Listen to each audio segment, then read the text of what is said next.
Sourate d'Al-Hijr. Au nom de Dieu, le clément, le miséricordieux. Alif, Lam, Ra. Voici les versets du livre et d'un Coran édifiant. Au jour du jugement, les négateurs regretteront pour être de n'avoir pas été musulmans. Laisse-les faire bonne chère, s'adonner au plaisir de la vie et se bercer d'illusions. Ils connaîtront bientôt la vérité. Nous n'avons anéanti aucune cité qui n'ait eu son terme fixé en un écrit connu d'avance, et aucune communauté ne saurait avancer ni retarder le terme qui lui est assigné. Les négateurs disent: Ô toi, à qui le Coran a été révélé, tu n'es, en vérité, qu'un possédé. Pourquoi n'es-tu pas accompagné d'anges si ce que tu dis est la vérité? Nous n'envoyons les anges que pour porter des arrêts, et alors aucun répit ne sera plus accordé aux impies. C'est nous, en vérité, qui avons révélé le Coran, et c'est nous qui en assurons l'intégrité. Et nous avons déjà avant toi envoyé des messagers au peuple ancien, mais aucun messager ne s'est présenté à eux sans qu'il l'ait tourné en dérision. C'est ainsi que notre message ne fera qu'effleurer le cœur des criminels sans y laisser aucune trace, et sans qu'ils y croient, car le sort réservé au peuple ancien ne les a point édifiés. Et même si nous leur ouvrions une porte sur le ciel, et qu'ils puissent à chaque instant y monter, ils diraient encore: c'est une hallucination, ou plutôt nous sommes sous l'effet d'un envoûtement. Nous avons placé dans le ciel des constellations zodiacales, et nous l'avons embelli pour le plaisir de ceux qui veulent le contempler, et nous l'avons mis hors d'atteinte de tout démon maudit. Celui qui s'en approche pour voler quelque secret, aussitôt une flamme éblouissante le poursuit. Nous avons étendu la terre, y avons implanté des montagnes et y avons fait pousser toutes choses dans une proportion mesurée. Nous l'avons doté d'éléments nutritifs pour vous, et pour tant d'autres créatures dont vous n'êtes pas les nourriciers. Et il n'est rien dont nous ne détenions les trésors, mais nous ne le faisons descendre qu'en quantité déterminée. Nous envoyons des vents fécondants, et nous faisons descendre du ciel une eau avec laquelle nous étanchons votre soif, et que vous n'aviez pas vous-même emmagasiné. C'est nous qui donnons la vie et la mort, et c'est nous qui sommes l'héritier de l'univers. Certes, nous connaissons parmi vous les générations révolues, et nous connaissons les générations à venir. Et c'est ton Seigneur qui les rassemblera toutes, car il est sage et omniscient. Nous avons créé l'homme d'une argile extraite d'un liment fétide, alors que nous avions auparavant formé les djinns d'un feu subtil. Un jour, ton Seigneur dit aux anges: je vais créer un être humain avec de l'argile extraite d'un liment fétide. Lorsque je lui aurai donné sa forme et insufflé en lui de mon esprit, vous vous jetterez devant lui et vous vous prosternerez. Tous les anges se prosternèrent. Seul Satan refusa de le faire. Dieu lui dit alors: pourquoi n'es-tu pas parmi ceux qui se prosternent? Satan répondit: je n'ai pas à me prosterner devant un être que tu as tiré d'une argile extraite d'un liment fétide. Hors d'ici, ordonna le Seigneur, tu es à jamais maudit. Que la malédiction te poursuive jusqu'au jugement dernier. Seigneur, dit Satan, accorde-moi un répit jusqu'au jour où les morts seront ressuscités.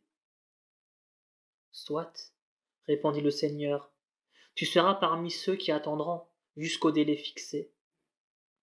Seigneur, dit Satan, puisque tu m'as égaré, je m'emploierai à égarer les hommes, en embellissant à leurs yeux la vie sur terre, excepté les fidèles que tu auras élus. Voici une règle qui sera souveraine, dit le Seigneur. Tu n'auras aucune prise sur mes serviteurs, excepté ceux qui te suivront parmi les dévoyés, et qui se retrouveront tous dans la géhenne. Cette dernière aura 7 portes, dont chacune d'elles sera destinée à une catégorie de damnés. Certes, les pieux auront accès à des jardins et à des sources. Entrez-y en paix et en toute confiance, leur sera-t-il dit. Leurs cœurs auront été purgés de toute haine. Ils y vivront en frères, se tenant face à face sur leur trône. Toute souffrance leur sera épargnée, et nul ne pourra jamais les déloger. Informe mes serviteurs que je suis le clément, le miséricordieux, et que, quand je sévis, je le fais avec rigueur. Rappelle-leur l'histoire des hôtes d'Abraham, qui s'étaient introduits chez lui en le saluant. En vérité, Vous me faites peur, leur dit-il. N'aie crainte, dirent les hôtes. Nous venons d'annoncer une bonne nouvelle, celle de la naissance d'un garçon plein de savoir. Et vous m'annoncez cette bonne nouvelle, dit Abraham, au moment où je ne suis plus qu'un vieillard. Quelle étrange annonce. Nous t'annonçons la vérité. Ne sois donc point de ceux qui désespèrent, dirent-ils. Mais qui désespérerait de la grâce de son Seigneur, reprit Abraham, hormis les égarés. Et il ajouta, quel est le but de votre visite, ô messager? Nous sommes envoyés, dirent-ils, pour sévir contre un peuple criminel. Seule la famille de Lot sera épargnée tout entière, excepté sa femme. Nous avions décidé, en effet, qu'elle sera du nombre des réprouvés. Et lorsque les messagers se présentèrent chez la famille de Lot, ce dernier leur dit, votre visite me surprend, étranger. Ne sois pas surpris, dirent-ils. Nous venons réaliser ce dont ton peuple a toujours douté. Nous t'apportons la vérité et nous sommes de bonne foi. Sauve-toi avec les membres de ta famille à la fin de la nuit. Tiens-toi derrière eux et veille à ce qu'aucun d'entre vous ne se retourne. Dirigez-vous là où il vous sera ordonné. Et nous lui signifiâmes alors cet arrêt, à savoir que son peuple serait anéanti à la pointe du jour jusqu'au dernier. Les gens de la ville étaient déjà chez Lot, tout joyeux. Lot leur dit, ces gens sont mes hôtes, ne me déshonorez pas. Craignez Dieu, épargnez-moi cette honte. Ne t'avons-nous pas défendu, répliquèrent-ils, de recevoir des étrangers chez toi? Voici mes filles en mariage, reprit l'hôte, si vous tenez à s'ouvrir aux désirs. Mais ces gens, dans leur délire, avaient perdu tout contrôle sur eux-mêmes.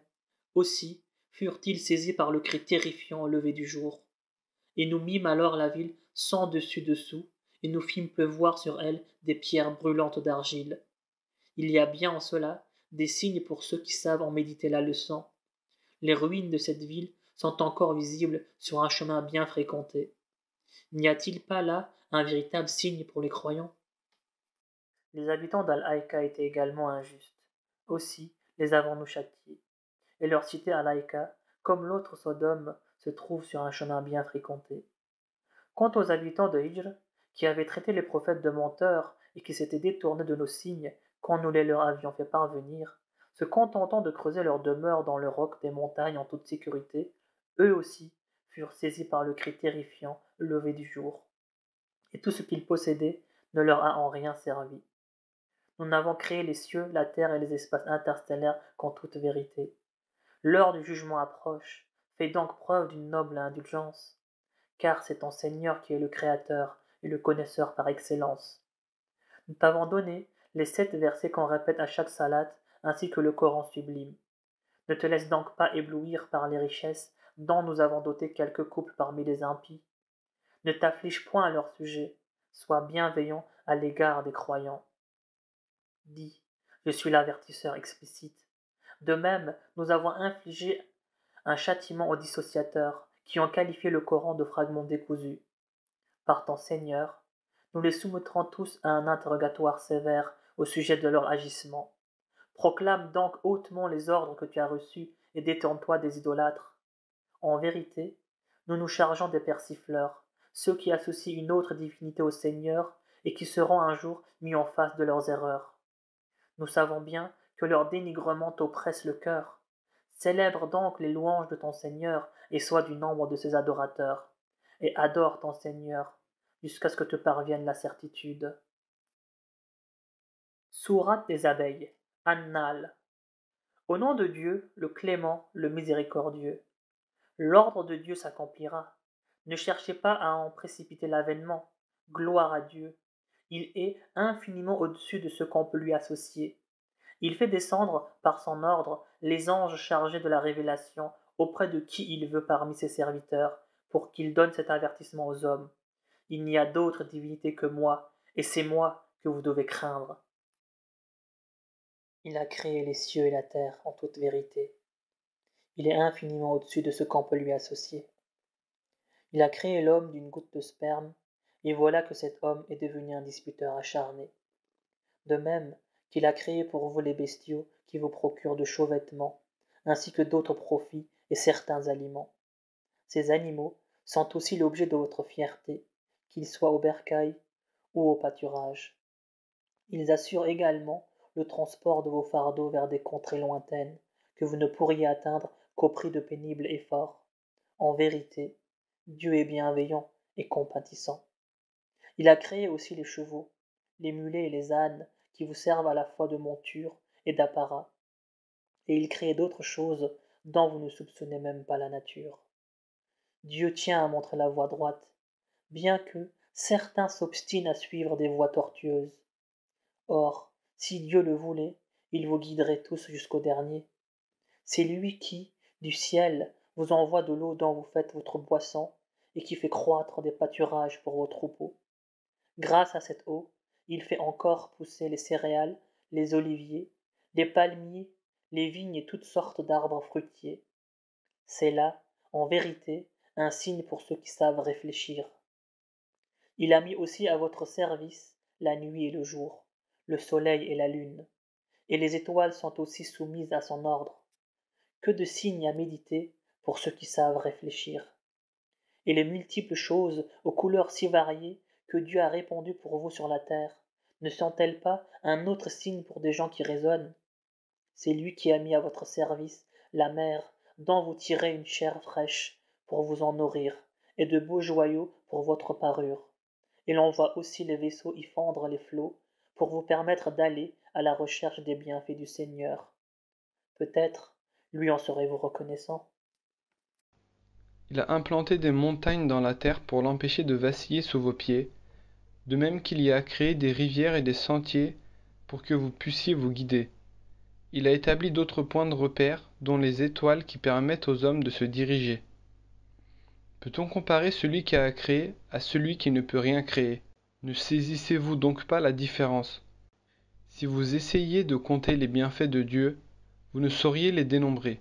En vérité, Dieu est plein de mansuétude et de clémence. Il est parfaitement informé de ce que vous dissimulez et de ce que vous divulguez. Quant aux idoles que les négateurs invoquent en dehors de Dieu, non seulement elles n'ont rien créé, mais elles-mêmes sont créées. Objets inertes et dépourvus d'âme, elles ne savent même pas quand leurs adorateurs seront ressuscités. Votre Dieu est un Dieu unique. Ceux qui ne croient pas à la vie future ont un cœur négateur et ils sont pétris de glorioles. Nul doute que Dieu connaît parfaitement ce qu'ils dissimulent et ce qu'ils étalent au grand jour. En vérité, Dieu n'aime pas les gens pleins de glorioles. Quand on leur demande « Qu'a révélé votre Seigneur ?»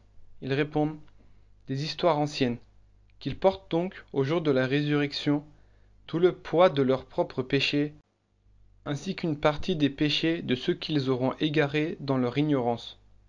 Et quel terrible fardeau sera le leur!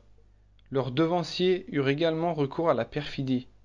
Aussi Dieu sapa-t-il les fondements de leur édifice, dont le toit s'écroula sur leur tête, causant leur perte sans qu'ils l'aient pressenti. Puis, le jour de la résurrection, Dieu les couvrira d'opprobre et leur demandera « Où sont donc mes associés, à propos desquels vous faisiez sécession ?»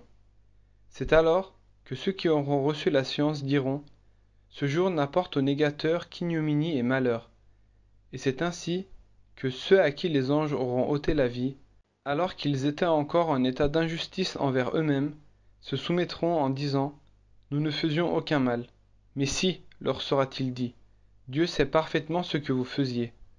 Franchissez donc les portes de l'enfer, qui constituera votre demeure éternelle. Combien est lugubre la demeure des arrogants. Et à ceux qui auront craint Dieu, il sera demandé, qu'a révélé votre Seigneur? Un bienfait, répondront-ils. C'est ainsi que ceux qui font le bien auront une belle récompense ici-bas, mais leur récompense dans la dernière demeure sera bien meilleure. Quel excellent séjour sera celui de ceux qui craignent le Seigneur. Et c'est au jardin d'Éden, sous lesquels coulent des rivières, qu'ils auront accès, et c'est là où tous leurs désirs seront satisfaits, car c'est ainsi que Dieu récompense ceux qui le craignent, et auxquels les anges de la mort, quand ils viendront les cueillir en état de pureté, diront « Que la paix soit avec vous, entrez au paradis en récompense des bonnes actions que vous avez accomplies. » Qu'attendent donc les infidèles pour se convertir? Que les anges viennent les cueillir ou que s'accomplisse l'ordre de ton Seigneur? Telle a été la conduite de leurs prédécesseurs, que Dieu n'a point lésée. mais qui se sont fait du tort à eux-mêmes, au point que les maux issus de leurs actes se sont retournés contre eux, et que le châtiment dont ils se moquaient les cerna de toutes parts. Si Dieu l'avait voulu, disent les polythéistes, nous n'aurions adoré que lui, nous et nos ancêtres, et nous n'aurions rien déclaré interdit sans lui. C'est ainsi que se comportaient ceux qui les ont précédés. Mais la mission des prophètes ne se limite-t-elle pas à transmettre le message en toute clarté? En vérité, nous avons envoyé un prophète à chaque communauté avec le message suivant. Adorez Dieu et éloignez-vous du culte des idoles. Et si certaines de ces communautés ont suivi la voie du Seigneur, d'autres ont préféré le chemin de l'erreur. Allez donc de par le monde et voyez quelle a été la fin de ceux qui criaient au mensonge. Quoi que tu fasses pour leur montrer la bonne voie, sache que Dieu ne guide pas ceux qui s'égarent et qu'il n'y a personne pour les secourir. Il jure par les serments les plus solennels que Dieu ne ressuscitera point les morts. Bien au contraire, c'est une véritable promesse qu'il a faite, mais la plupart des hommes ne s'en doutent guère. Il les ressuscitera pour les éclairer sur l'objet de leur divergence et pour que les négateurs sachent qu'ils ont été des menteurs. Lorsque nous voulons une chose, il suffit que nous disions « soit » et la chose est. Ceux qui ont émigré pour la cause de Dieu, après avoir subi des injustices, nous leur affecterons un séjour agréable en ce monde, et leur rétribution dans la vie future sera encore plus belle. Mais le savent-ils? Ces gens-là avaient fait preuve de patience et avaient placé leur confiance dans leur Seigneur. Nous n'avons envoyé avant toi que des hommes auxquels nous avons fait des révélations. Interrogez à leur sujet, si vous ne le savez pas déjà, ceux qui détiennent les Écritures. Ces prophètes étaient munis de preuves irréfutables et des Écritures. Et à toi aussi, nous envoyons ce Coran, afin que tu expliques clairement aux hommes ce qui leur a été révélé. Peut-être seront-ils amenés à y réfléchir. Ceux qui ont recours à des procédés perfides, sont-ils sûrs que Dieu ne les fera pas engloutir par la terre, ou qu'un malheur ne s'abattra pas sur eux au moment où ils s'y attendront le moins, ou qu'il ne les surprendra pas en pleine activité, sans qu'ils puissent en atténuer les rigueurs, ou encore qu'il ne les saisira pas dans un moment de terreur. Mais votre Seigneur est plein de bienveillance et de mansuétude. N'ont-ils pas remarqué que les ombres de toutes choses que Dieu a créées s'allongent à droite et à gauche, en signe d'adoration et d'humilité devant lui? Tous les êtres vivants, dans les cieux et sur la terre, se prosternent devant le Seigneur, ainsi que les anges, sans le moindre orgueil, car tous redoutent leur Seigneur, qui est au-dessus d'eux, et exécute ce qu'il leur ordonne. Dieu dit, n'adorez pas de divinité. Il n'est en vérité qu'un Dieu unique. C'est donc moi seul que vous devez craindre. À lui appartient ce qui est dans les cieux et sur la terre, et c'est à lui qu'est dû le culte éternel. Craindriez-vous donc un autre que Dieu? Il n'est de bien dont vous puissiez jouir qui ne soit un don du Seigneur. De même que c'est lui que vous implorez quand vous êtes frappé par un malheur. Mais, lorsqu'il vous en délivre, certains d'entre vous se mettent à donner des associés à leur Seigneur, niant ainsi les bienfaits que nous leur avons accordés. Jouissez donc, vous en saurez les conséquences un jour. Ils réservent une partie des biens que nous leur avons accordés à des divinités dont ils n'ont aucune connaissance. Par Dieu, vous aurez à répondre de vos inventions mensongères. Ils attribuent des filles à Dieu, qu'il soit exalté, et à eux-mêmes ils attribuent ce qu'ils désirent. Et lorsqu'on annonce à l'un d'entre eux la naissance d'une fille, son visage s'assombrit, et il arrive à peine à contenir sa colère. Et il se dérobe au regard des gens, le cœur meurtri par cette nouvelle, se demandant s'il va conserver cet enfant malgré le déshonneur, ou s'il va l'ensevelir dans la poussière. Quel odieux jugement! Ceux qui ne croient pas à la vie future représentent l'image du mal, tandis que Dieu représente la perfection suprême. Il est le Tout-Puissant, le Sage. Si Dieu tenait rigueur aux hommes de leur injustice, il ne laisserait subsister aucun être vivant sur la terre, mais il les renvoie jusqu'au terme fixé. Puis, quand ce terme échoua, ils ne pourront ni le retarder d'une heure, ni l'avancer. Ils attribuent à Dieu ce qu'ils détestent pour eux-mêmes, et leur langue profère un mensonge en disant qu'ils sont destinés à la félicité suprême. Nul doute que leur destination est l'enfer, et qu'ils seront les premiers à en subir les rigueurs. Par Dieu, Nous avons envoyé des messagers à d'autres peuples avant toi. Mais Satan a embelli à leurs yeux leurs agissements, et c'est lui qui est aujourd'hui leur allié. Un châtiment douloureux les attend.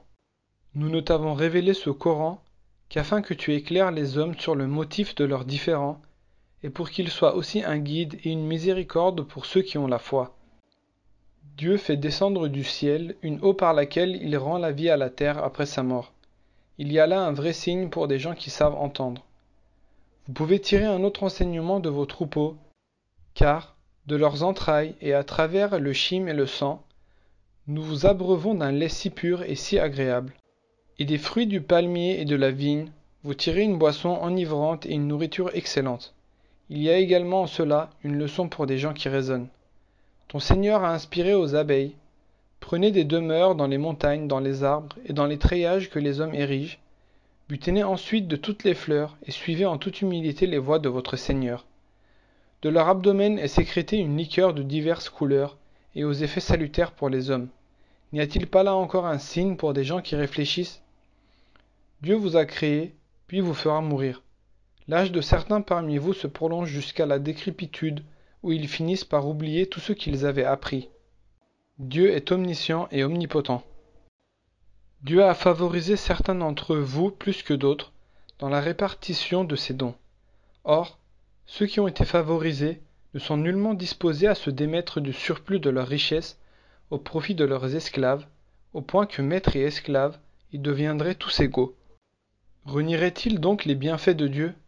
Dieu vous donne des épouses issues de vous-mêmes, et de vos épouses il vous donne des enfants et des petits-enfants. Et il vous pourvoit d'excellents aliments. Vont-ils donc croire à ce qui est faux et renier les bienfaits du Seigneur? Adoreront-ils en dehors de Dieu ce qui ne peut leur procurer aucun bien, ni des cieux, ni de la terre, et qui, de plus, ne détient aucun pouvoir? Ne prêtez donc pas d'ego à Dieu, car Dieu sait, tandis que vous ne savez rien. Dieu propose en parabole un serviteur réduit à l'esclavage et dénué de tout pouvoir, et un homme libre à qui nous avons accordé d'amples ressources, dont il use en secret et en public. Ces deux hommes sont illégaux. Non, louange à Dieu. Mais la plupart des hommes manquent de jugement. Dieu propose aussi en parabole deux hommes. L'un d'eux est muet, impotent et totalement à la charge de son maître. Partout où celui-ci l'envoie, il ne lui rapporte rien de bon. Cet homme serait-il l'égal d'un autre qui prescrit la justice et qui suit le droit chemin? C'est à Dieu qu'appartient le mystère des cieux et de la terre. Et la fin du monde se produira en un clin d'œil, ou plus rapidement encore, car la puissance de Dieu n'a pas de limite. Dieu vous a fait naître du sein de vos mères, dénués de tout savoir, et vous a donné l'ouïe, la vue et l'intelligence. Peut-être lui en serez-vous reconnaissant. Que n'observent-ils les oiseaux assujettis en plein ciel, où rien ne les soutient en dehors de Dieu? N'y a-t-il pas là des signes pour ceux qui ont la foi?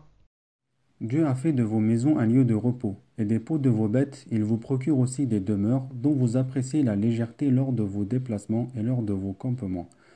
De leur laine, de leurs crins et de leurs poils, il vous pourvoit d'effets et d'ustensiles d'un usage précaire. Et de ce qu'il a créé, Dieu vous a procuré des ombrages, vous a procuré des abris dans les montagnes, vous a procuré des vêtements qui vous protègent de la chaleur et des armures pour vous défendre contre votre propre violence. C'est ainsi que Dieu parachève sur vous ses bienfaits, afin de vous amener à vous soumettre à lui. S'il te tourne le dos, sache que ta mission se limite à transmettre clairement le message. Ils connaissent bien les bienfaits de Dieu, et pourtant ils les nient, car ils sont pour la plupart des impies. Le jour où, de chaque communauté, nous susciterons un témoin, il ne sera plus permis aux négateurs de faire pénitence ou de faire valoir leurs excuses. Et quand ces impies seront exposés au châtiment, ils ne bénéficieront plus d'aucun allègement, ni d'aucun sursis à leur tourment. Et mis en face de leur fausse divinité, ils s'écrieront « Seigneur, voilà nos associés que nous invoquions en dehors de toi. » Mais leurs fausses divinités leur répliqueront « Vous n'êtes en vérité que des menteurs. » C'est alors que, voyant leur chimère s'évanouir, ils présenteront leur soumission à leur Seigneur. À ceux qui n'auront pas cru et qui auront détourné leurs semblables de la voie de Dieu, nous infligerons alors un double supplice pour prix de leurs agissements criminels. Et le jour où nous aurons suscité dans chaque communauté un témoin pour déposer contre eux, nous t'amènerons comme témoin contre ces gens-là, en raison du Coran que nous t'avons révélé, qui explicite toutes choses et qui est aussi un guide, une miséricorde et une bonne nouvelle pour les musulmans. En vérité, Dieu ordonne l'équité, la charité et la libéralité envers les proches et il interdit la turpitude, les actes répréhensibles et la tyrannie. Dieu vous exhorte ainsi pour vous amener à réfléchir. Soyez fidèles à vos engagements envers Dieu après les avoir contractés. Ne violez pas les serments que vous avez solennellement prêtés après avoir pris Dieu comme garant de votre sincérité, car Dieu sait tout ce que vous faites.